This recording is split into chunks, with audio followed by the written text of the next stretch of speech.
Hi guys, so today I'm going to review my new Nostalgia popcorn maker. It's the 10-ounce big guy. There are bigger machines obviously, but this is the biggest kettle with this more compact size. So any links I have in the description box will be affiliate links, which means I'll make a small commission if you purchase items to those links. I'm assuming you have this and you just want to see how to try it and how to operate it. So I have another video for the little guy. I think the small one I have is Elite brand. They look almost the same, Nostalgia Elite, how they put these out. But this one we got for Christmas, so I didn't show the setup of it. It was really easy. The box, let me pan down a little bit. The box is probably about as tall as this. Everything came like this sits inside of this box, and before you put the bottom of this guy on, this fits right inside of it. So this was in here. I know I had seen a review, I think on Amazon, somebody was like, the wording was all upside down and he was so upset and he's gonna return it. It's like, did you screw it together upside down? Because that's up to you. This part, if you turn it upside down, I guess you can get it in there, but it's supposed to go this way, obviously. So just be careful with that. You know, the other tip is very easy, honestly. Like when you open it up, and you know, it was the night before Christmas, you know, there's a little something Santa left, but we had to put it together. There's only so many screws and then the pieces. I mean, this is literally the assembly and that's it. But what I wanted to give you guys a tip is to go ahead and put the wheels on when you put this other little back piece on. They're telling you to do that, then to assemble the box. Who's going to hold this other piece for you? Well, this is up in the air without wheels in the back, right? So my husband and I was, you know, we were working on this together, but I was like, why don't you just put the wheels on so I can just let this thing go? It doesn't make any sense. So put the wheels on and then finish the box assembly. I think you'll be happier. Okay, so that's the only tip. Everything else is pretty straightforward. I'm trying to think if there's anything else that was like a trip up for us. Don't tighten everything, and that's just in general, like whenever I put together a little patio furniture or other things, until you have everything pretty much set, then tighten it, right? Because a lot of times with these kind of things, where you tighten the screw real tight, then the other thing can't come in, and then it's kind of wonky. So I would say, you know, you tighten it a good amount so everything's kind of where it needs to be, then give it a good tighten once you're done with that bottom, this bracketing stuff, you know. I think you'll be happier. And then this thing too. This is like a little metal plate that goes right inside here. This slides down over this. So this inside is really sturdy. That's another thing I want to mention, because it's all up into here, you know, the way it slides in. So good stuff.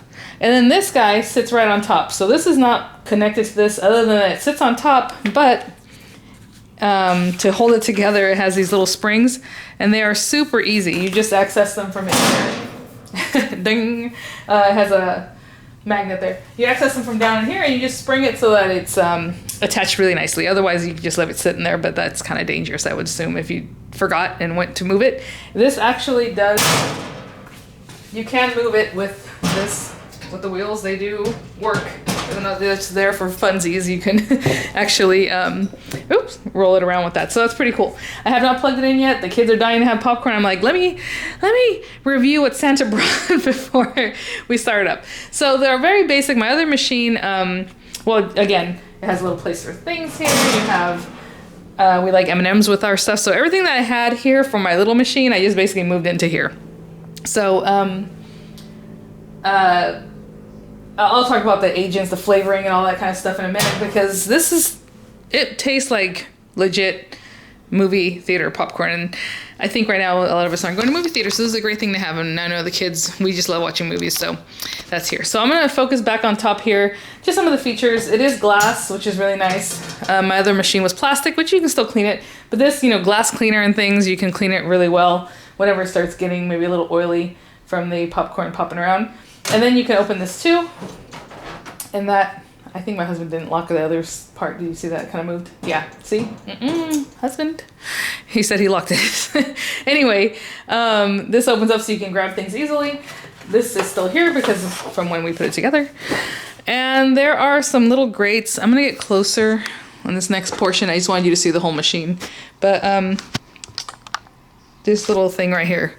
So when you're done and you're popping your kernels and then some don't pop, they just fall into these holes. And then later when you want to clean it out, you pull this out. Ooh, carefully. Sorry. You can just pull this little drawer out and then throw away those kernels that didn't pop. So really nice. I like that The other one was just more of a basket and then everything's just there. Okay, let's talk about the kettle real quickly. I know for me, I'm like, let's go, you know, I want to get it going. But this was not installed when you first get it. It's super easy. This one I like a lot better than my other machine. My other machine, it comes from here and it plugs up. And this one, the plug is down here, so it's easier to take off if you want to really wash this. It can get dirty. Some people like to clean it. I just kind of wipe mine on the inside, but if let's say you want to use glaze pop, which is the thing that you actually use while your popcorn is popping inside, you want to get that out of there, cleaned out. So maybe some hot water. There's a thing called Carbon Off that you can purchase that helps clean up whatever. After a while, it starts building up inside like really dark, just like on your pots and pans if you don't scrub them really well. And so some people use that. I've never used that with my other machine, but you know, who knows what this one's going to be like, because this is a 10-ounce kettle. I want to make fun popcorn flavors in here, and I'll talk about that in just a minute. But this thing, I want to do this carefully. It comes straight up. You can take it out. I'll try to show you. Okay, so now it's free floating, and this is the big deal for me. My other one did too. It's just like I said, this was connected to it still, and you would plug the plug up into the machine. But this, you know, you can take it out, you can go wash it. You can have pretty good access, but as you can see, this is screwed on here. So what you have to do is just choot, choot, choot. And that's another thing that's easier. My other one is basically welded on, so I couldn't take it apart. I just had to wash within these little flaps, right? With this one, you just take it off, take off the housing, and that's if you really want to do like a deep cleaning. But otherwise, just leave it there. It's fine, good to go. Do this carefully. So you're gonna pop this back in here, and again, it goes in here, and sometimes it's hard to get it, especially the angle I'm at, but there we go. Sat right in, and then it just clips, I mean, it just goes right back in here. It's gonna go where it needs to go for the little turning mechanism there. And you plug it back in. So, real easy. This one happens to have two operations. There's lots of different machines. This one has a light and then basically power the motor, like power the kettle. Some of them have like the light, power the kettle, and maybe another light to keep it hot. Or there's like 3 functions. I feel like this one does the same thing in both functions. Some of the machines have it separated out, like heat up and then turn or something like that, which is interesting. The other thing I like about this one is that the bulb is in here. I know it's hard to see. I'm probably not even going to pan it to see that. It's like kind of a regular bulb that you might find at the store. So my other machine, again, has a little particular bulb. This one, we can replace it easily. So I really do like that.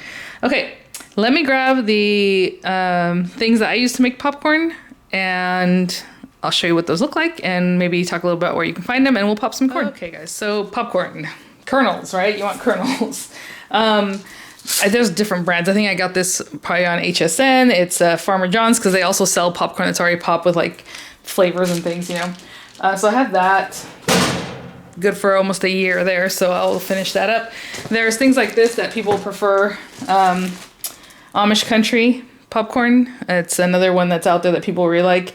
I got this one just to try it out, so I don't know exactly, you know, the difference with these. I haven't opened it yet, as you can see. The ones I have been using are Jiffy Pop, because I need to finish them up and I hate wasting, so I'm gonna keep using them, but it's not my favorite thing. Oh, there goes that.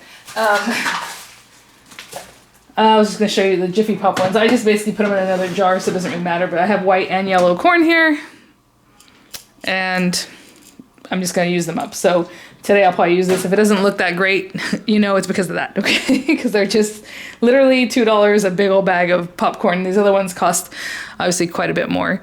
If you're able to see them now, here we go. Okay, so you want your popcorn. So a lot of people, if you're gonna buy a big, huge one, they like to get it from like Costco or Smart and Final, and they have the kind of popcorn that people would use for like kettle corn and for selling, right? So it's a good, big popcorn it makes, so that's what you want. The stuff you want to pop in the oil, and pretty much everyone says it needs to be something like this. This is theater style popping oil, but this one is canola oil and coconut oil, and then it has beta carotene to make it look yellow like it happens at the theater. There are some that are all coconut oil. This is just like $13 for this big old gallon, and I love it. And you can see at the bottom it's kind of not settling, it's firm, because coconut oil will set up. So when it's cold, it gets like up to here, and when it's not, it's a little more liquid. But this thing's huge. So what I do, and then my hand's getting oily over here, is I put it in a smaller thing. I have this Taqueria Original Verde sauce bottle, I guess. And so I washed it out obviously a long time ago. And I fill this up and then I just give it a good shake just to break up that coconut oil that's at the bottom. And I use this. This has no flavor, okay? Just because it says coconut oil or it looks yellow or the beta carotene, it has no flavor. It's just popping oil. So if you just want to use regular oil, go for it. But this just has a nice color. You know, I've been using this when I first got my machines and until I decided that I'm going to start making real popcorn, you know? So this is the one I used to use. It's fine. It works just fine. So this is just Orville Redenbacher's popping and topping. Your popcorn comes out white. Just because it's yellow, don't think it's going to be yellow. It's not. So now I use this as a topping oil instead of actually popping in it. But you can pop with that, no problem. There's all kinds of things you can flavor with afterwards. You have your little shakers you find like at Walmart. I am using this now because it is amazing. Some people put it in the machine to pop with. I don't, but you can do that just because I feel like that's just an added layer of something I have to clean out of this, right? Until we get to the fun flavors. But this right here is this sent from heaven, manna from heaven right here, WAVEgel. Now the name makes me laugh because it sounds very 1950s, like when Jello started becoming famous and people were doing WAVEgel, the flavor of the future. No, I'm just kidding, but it's weird. But it's very, very, very fine salt. And so I put it in the shaker. That's what I use. And it says for better tasting popcorn. It's just the name. I don't know. Why can't they just name it something else? It's by Gold Medal. I think you can find this on Amazon, but I buy it my Smart and Final. It's literally $2. Cheap stuff, but really good. And the other thing I have from WAVEgel, let me show you. And I think you can maybe source this on Amazon. They have different flavors for like tutti fruity flavors and stuff like that. Is this one, the glazed pop, and this makes caramel popcorn. If you want to see me use this, let me know. I will use it. I haven't used it yet because I was afraid of using it in my little machine, the other one that was a 2.5 ounce kettle. I used to use the other one that they had that makes, what was it, like kettle corn? It's like a, just really, it's a clear crystal thing, but it just makes it crispy and delicious like kettle corn. So this one's a little bit different. This one is caramel flavor, color, and all that, so it's darker. But anyway, so that is glazed pop. Again, by the same people, same makers of WAVEgel. Good stuff. Okay. So what we're going to do is, it came with measuring cups. My hand has oil on it from when I touched that big jug, so I'm trying to keep my hand over here. I'm going to wash these out. It comes with a tablespoon, which you need 5 tablespoons, which is kind of a bummer. I wish they had just made it a 5 tablespoon thing instead of measuring out 5 tablespoons, you know, for each serving. It says it comes with a serving bowl. I don't know what they mean by that, but it did not have a serving bowl. It has this scooper for later, but it's plastic. And then it has this that's going to measure out your popcorn. You need 5 tablespoons of the oil to 1.5 cups of popcorn. I know sometimes if you guys buy this secondhand or something, you want to know that information. But this, I'm assuming, is 1.5 cups. So I'm going to measure that out, because if it's not, that'll be a bummer. I don't see why it wouldn't be. But I will measure it, and I'll let you guys know if it should be. I don't see, unless they mean like 1 and then do a half of 1, which is kind of a bummer. So let me wash these. I'll measure that out and we will pop, because it is so easy, you guys. So easy. I'll be right back. As far as measurements, unfortunately, that is 1 cup. I did 1 dry cup and I poured it in here, and it is 1 dry cup. So we're gonna have to eyeball the half, which is kind of a bummer, unless you want to use your own measuring spoons or measuring cups. I don't think it's the biggest deal, but you know, that's what it is. Okay, so I'm gonna leave that there for a second because we need to plug it in. So I'm gonna undo the plug. It's back here. It kind of comes out on the right. So, you know, I'm gonna plug that in and I'll be right back. So it's a nice long plug. I would say it's about 5 feet long. It says here, I'm just gonna put this stuff inside, but to basically just, well, let me turn it on. So it says to plug it in when obviously everything's turned off. So right now everything's turned off. I'm going to turn the light on just to see. Ooh. So much light. And then I'm gonna turn this on. It says to heat up for 4 to 5 minutes before you do anything. On my other machine, you did heat it up for a couple minutes. You added the oil, let that heat up, and then add in your kernels. What this one says to heat it up, turn it off, which you don't really have to, but it says turn it off, pour in your oil, pour in your popcorn, close it, and let it do its thing. So it's a little bit different, but we're gonna start. So I'm gonna turn this on. It has an interesting sound.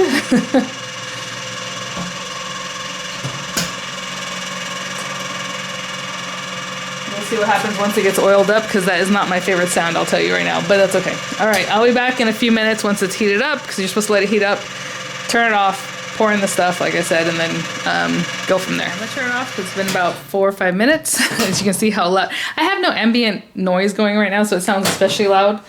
But, you know, oh well. All right, let's give this a good mix or shake. And we're gonna do 5 minutes. 5 minutes, 5 tablespoons. Now, I don't know, huh.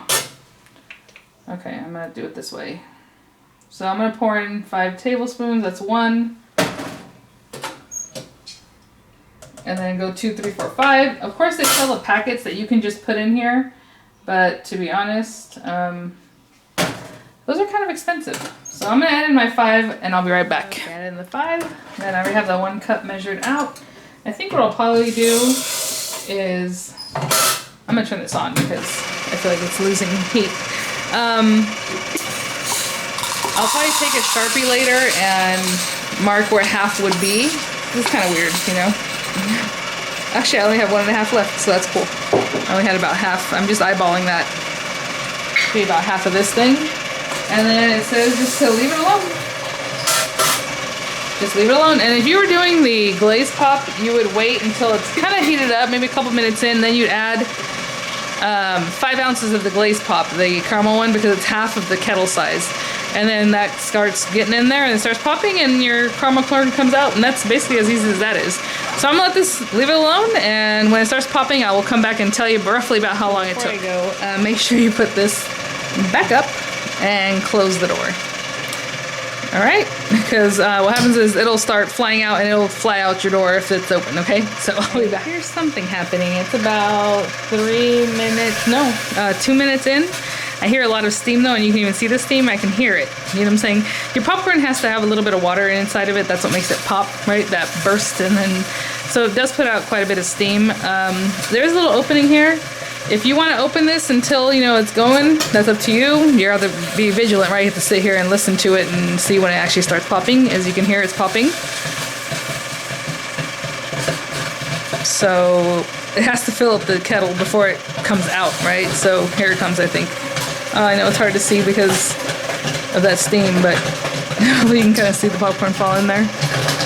Look at it, how cute. Oh my gosh, adorable. Again, there's no salt in this right now, so when this comes out, it's gonna be yellow, it's gonna be beautiful, but it has like no flavor.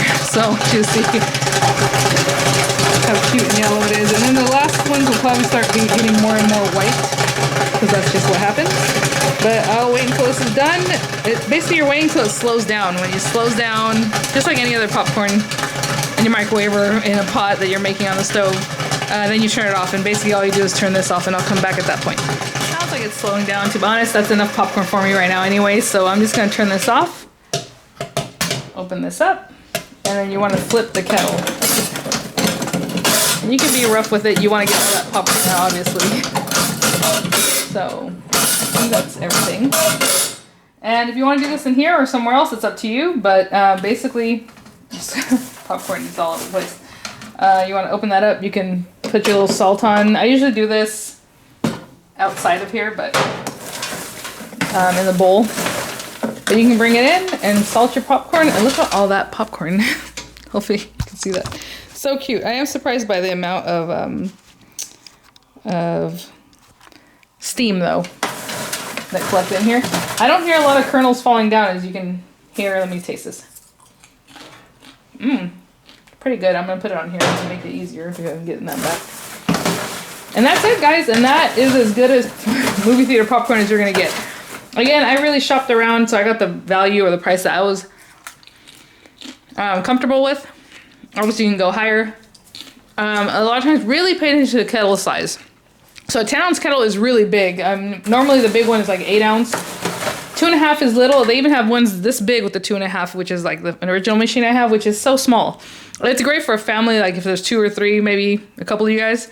Otherwise, you have to make several batches. Like this right here is enough for all of us, and I don't have to do another batch. And just because it was like a little moisture in here, this is not soggy at all. You can hear it's crispy. So I just serve it up in my bowls, then I put a little bit of, you know, the other butter, the popping butter from Orville Redenbacher on it. So it's topping and popping butter. So thanks, guys. If you have any questions, leave them there. And that, yeah, I mean, I made great popcorn, a little louder than I thought, but again, like I said, it's super quiet in here. I have my TV off. Like, I think if you have ambient noise, it's not as bad as it sounded. So thanks for watching, guys. Again, what I like to do is I would just clean this out with a towel, because it's pretty clean. It'll start getting buildup. So again, if you have a lot of buildup, then you want to use that carbon off. But other than that, you're good to go. I always seem to do this. I come back to say something. I've already served everybody, and look how much is still left. And by everybody, I mean 4 people. My husband's out. So I just want to let you know, this light does put a lot of heat, which is really nice because it'll keep your little popcorn warm. Like I said, some of them have a warmer down at the bottom, stuff like that. But that ambient heat, I mean, it feels really good. So, and you can just leave it like this. I don't think you can close it up like this, and people can still serve it from here. You know, close it up, even though this should be behind the glass. So don't forget, if you close it separately, you don't want to break your little glass door here, but I'm not even sure that they meet up. But yeah, they do. Of course they do. All right, so thanks for watching. I'll see you at the next one. Bye now.